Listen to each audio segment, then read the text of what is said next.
Mr. Robash. Wind from due east again. Yes, sir, like every other morning. In the rain, of course. Must take in some sail. Yes, sir. Where's Lombayev? He went into the fog, sir. Into the fog? All night, sir, like every other no wind, dense fog. And? What's your report? Lombayev saw something move, sir. Forward there. He went to investigate. And where is he now? Can't say, sir. He went into the fog. Never came out.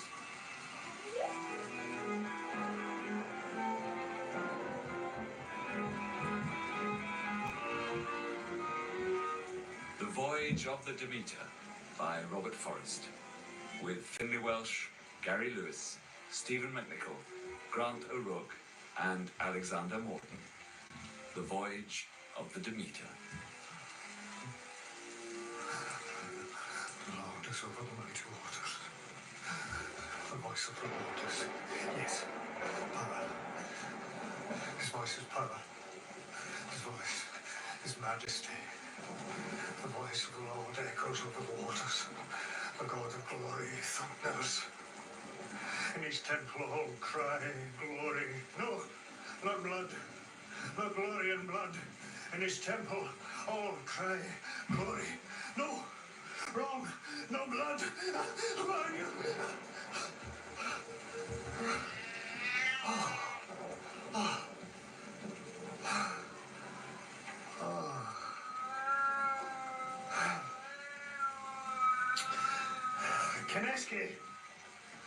Kaneski, get in here. Huh? That damn cat of yours, get him out. I'm sorry, Captain. I didn't know he was in here. Come on, Johnny. The beast was sitting in my chest. Out, Johnny. Sitting in my chest like a Succubus? Incubus? One's male, the other female. Johnny's a Tom. The voice of the Lord echoes over the waters. The Lord is over the mighty waters. In his temple all cry glory. Morning prayer, sir. A psalm. In my dream. A voice. A sneering voice. Coffee, sir?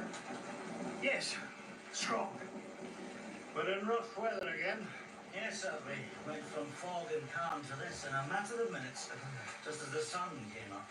Strange waters. Surely.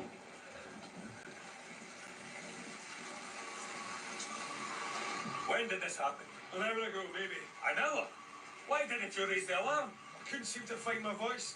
Or take my hands off the wheel. You're a miserable specimen of a sailor, Bretton. Wasn't always, sir. A coward, do you hear me? Clearly, sir. A miserable, superstitious coward. Begging your pardon, Mr. Robash, but it's no superstition to say that's the third man vanished. It's hard fact. I can understand their feelings, Mr. Robash. Never mind the feelings, sir. It's the reason I want to use. We've been at sea how long? Just over 20 days? 23. Right. We left Varna on the 6th of July, 23 days. And in that time, we've lost 3 men with no explanation for any of them. It's no explanation to say there's a stranger aboard. Some phantom no one's laid eyes on. Lombayev saw something. Rytov says he claimed to see movement in the fog. I shifted the light, a touch of breeze that moved the fog itself. Any number of things. 3 men. Sir, we're in a 2-masted schooner, not a large ship. We're almost entirely in ballast of white sand. Our only cargo, 25 wooden crates. Before we came through the Dardanelles, several were opened at random by Turkish officials. Nothing amiss was found. Anyway, they're all nailed firmly closed. Yes, I know. Then where could this stranger hide? Nowhere I can think of. Simple reasons. Indeed. But all the same, order a thorough search of the ship. Sir, My crew have felt something was wrong on this ship from the day we sailed, long before the first man disappeared. They say they expected something like this to happen. they say that now, with the hindsight of superstition. It's hard reason they need, and discipline. Not indulging their peasant imaginations. A thorough search, Mr. Robash, stem to stern. You lead the party. And you go armed. Take this. Yes, sir. I got used to the feeling of rejection because my writing just wasn't up to par. Then I found Grammarly, an AI writing partner that helps professionals craft more impactful writing and save time. From polishing my writing to personalized suggestions, I became twice the writer I once was. Using Grammarly's rewrite function, I can have it rephrase my original writing into something even more engaging. What's more, using Ideate, Grammarly can help me brainstorm even more ideas to make my writing that much more memorable. It was like having an expert writing coach over my shoulder, helping me write everything better and, best of all, faster. Just like that, clients started responding and I began landing all the jobs that I knew I could. Want to leave your mark on every client? Give Grammarly a try.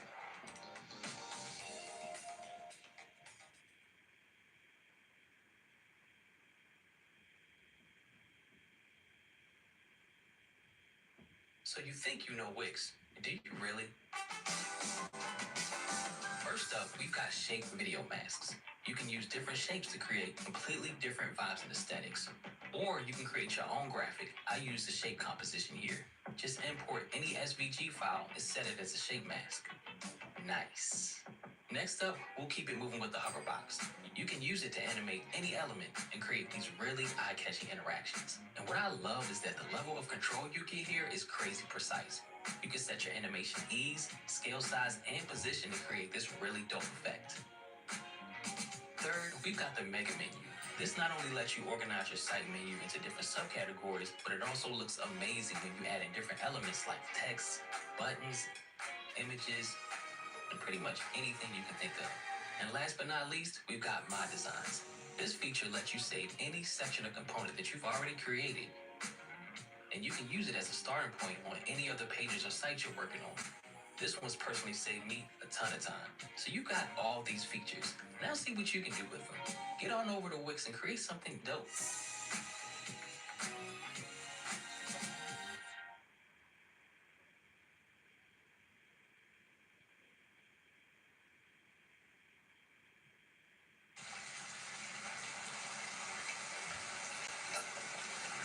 He's different.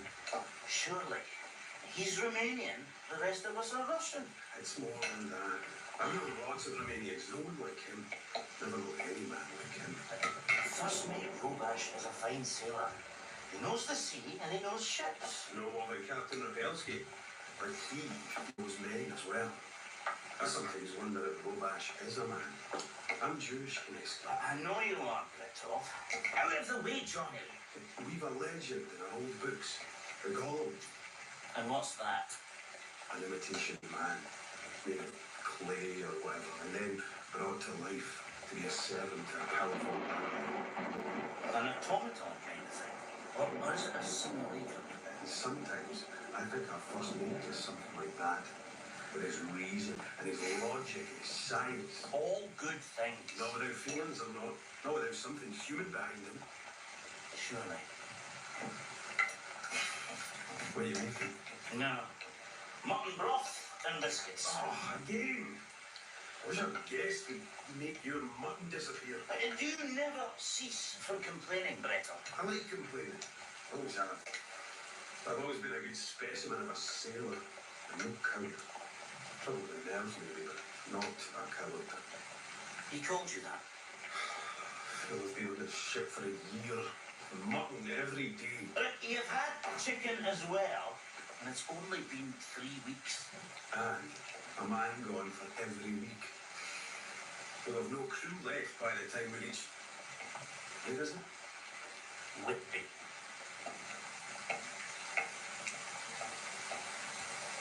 From stem to stern, Mr. Robert. And back again, sir. Every call. You found nothing amiss? All correct. No stolen. Then who is killing my men? Sir, maybe no one is killing them. So what happened to them? Mr. Robert. It's not so very long since there were witch trials in Europe. You're not suggesting witchcraft's behind all this? Of course not, sir. You know my thoughts on such things. Indeed. Peasant superstition. But if witchcraft itself is a fantasy, the trials were not. Nor were the fires the poor wretches died in. Just so. And some went to those fires willingly. What are you saying?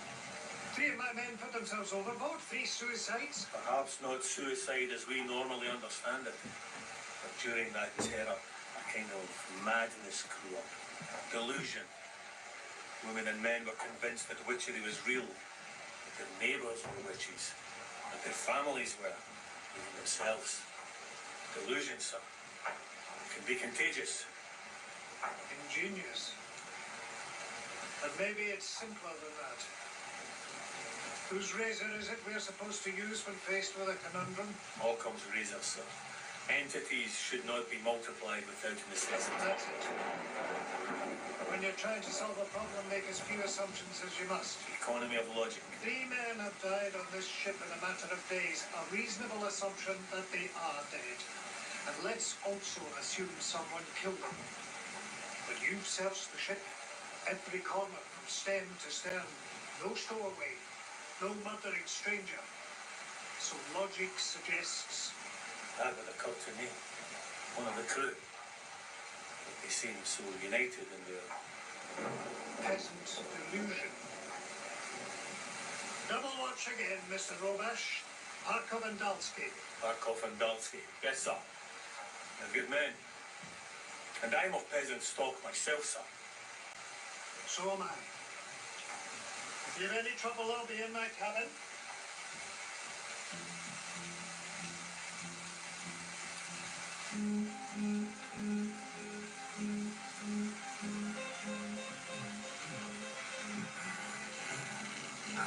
Voice of the Lord. Its flame was fire.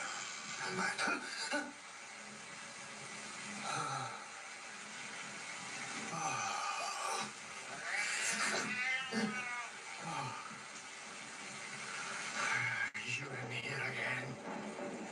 Are you? Damned cat. Kaneski! I think that creature's in here again. Kaneski!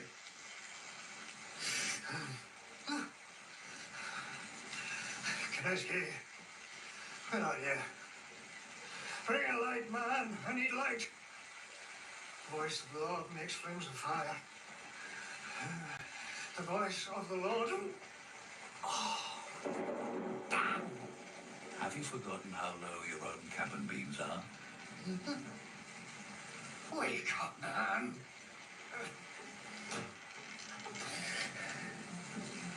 Why no light? Kaneski, where in God's name are you?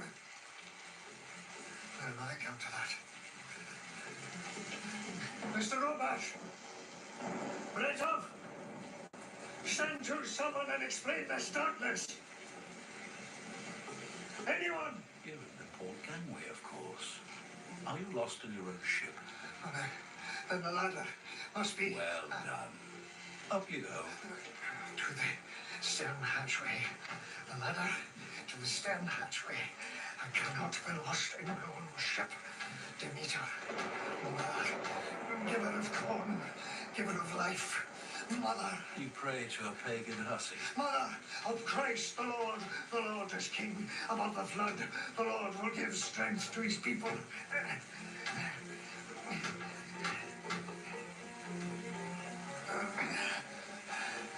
The voice of the Lord echoes over the waters. Yes.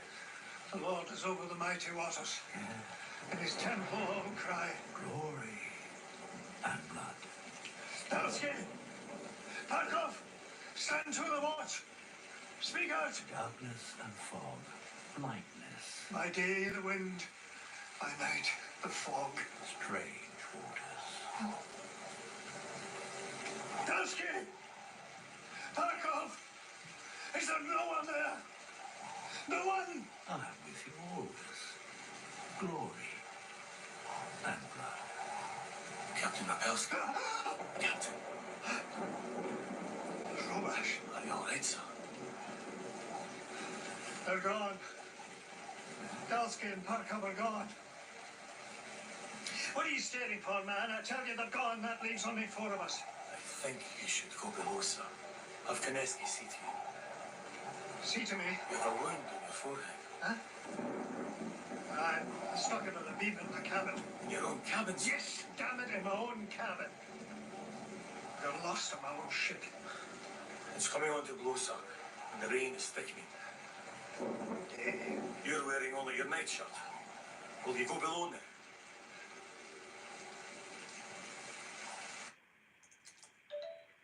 Create surveys in under a minute with AI-powered help from SurveyMonkey. The problem is not going to go away by itself. I always recommend Sensodyne.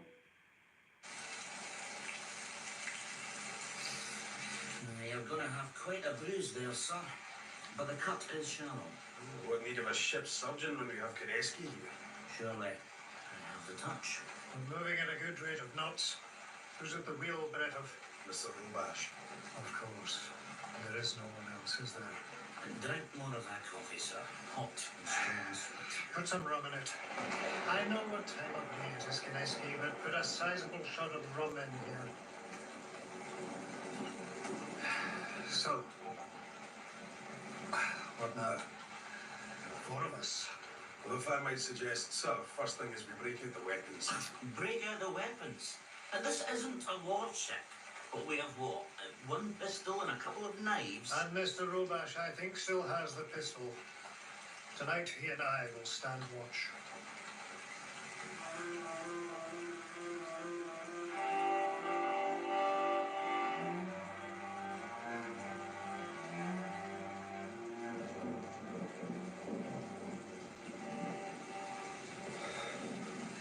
Roomy berth now. Spacious. Room enough for 7 in here, and it's just us 2.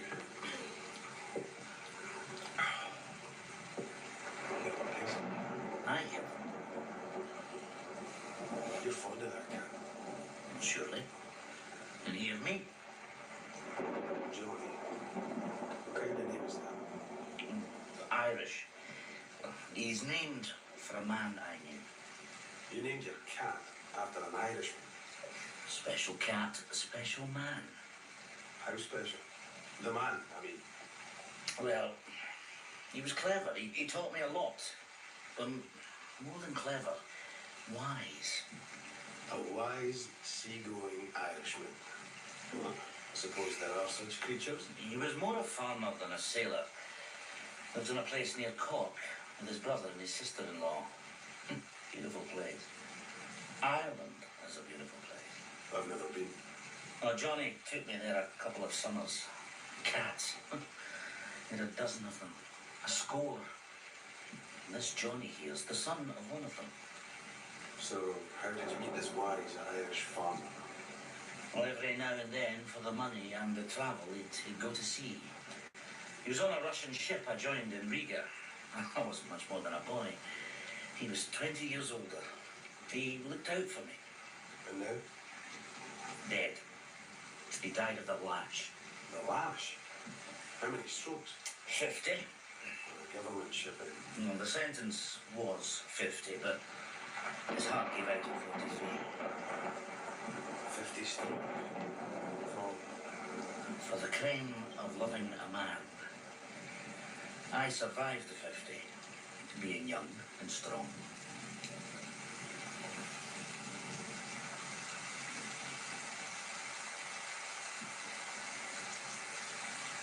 We are moving, sir.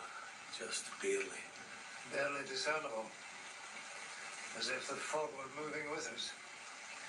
An outlandish thought for a man of science like yourself, Mr. Rovash.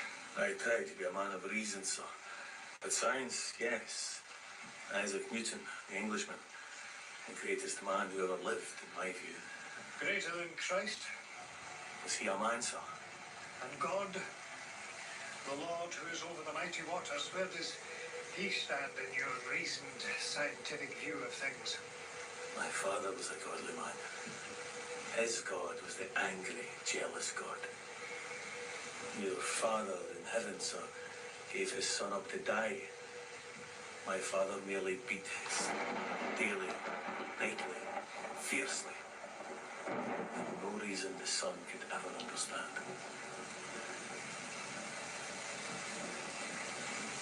City boy, Moscow. My father was an important man there, known throughout, respected throughout. He dealt in vodka and whores and sometimes guns, and he had gambling places all over. Of course, a man like that, not entirely popular.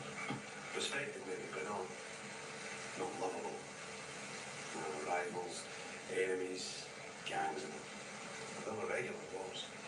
And those battles were something to see and hear and smell. Guns, knives, swords, hammers. Being son, of course, I was brought up to be his lieutenant as well. One particular claw hammer, one particular skull. She was a pretty one too, for her age. She? She. So I took to the sea, on my nerves, for some peace and quiet. Quiet enough. You sailed with the captain before? Well, a dozen times. As captain. He was first mate when I took the float. First mate? I mean, he would never have given the order, but he carried it out. So he did Johnny too? Surely. Under orders. Because my father gave the order about the pretty one. In her 50s, but pretty. One below should have done it. To the most. Tango. My nerves, that might be all monstrous. For Ben and Aaron, the work's never done. Until the whole town is transformed. They know what they want. They don't know where to find it. We do. Hometown, all new, Sunday night at 8 on HGTV. Advil Cold and Sinus helps relieve your cold symptoms so that you can get back to the real you. You still have my gun, Mr. Robash. Yes, sir. What is there to shoot? Nothing but fog. And if the wind gets fierce again tomorrow, we'll have to run before it. If we lower the sails... We've not enough men to raise them again. Who's killing them, Robash? I don't know. All done in silence. Certainly no gunshots. No disturbance at all. No bodies. No sign of violence. Not a trace of blood. He had blood on his nightshirt. From the knock on his head. Which he did on a beam in his own cabin, which he's been in for years. Breton? He's found alone on deck with blood on his shirt. No. 2 men that time. Dansky and Parkov. Big lads. They could have put up more of a fight. Not the captain. They killed your friend Johnny. And not on purpose. And under orders. But the captain would never be... What, monstrous? It's not me can escape. Surely, and it's not me. So who does that leave? Well, wipe out the crew one by one, till he's left alone to manage the ship. It's an extravagant way to kill himself. The scientific one is deranged. What's the matter? He's gone mad. Johnny, come here. Screaming mad. Calm down, Johnny. This whole ship's gone mad. Let's get into that creature now. Captain. I think I'm going to take him by the tail and... Kineski's over fond of the beast. Captain, do you feel What? the temperature? The cold? Yes. It dropped suddenly in a moment. I felt it in my hands, like a grip, As I have gloves, but and my face. it's falling still. Fast. What is this? Like Arctic waters. Captain, Lord! colder still. What is this, Captain? The Lord is over the mighty waters. The Lord. What are you saying, Rebelski? In his temple, all cry, glory and blood.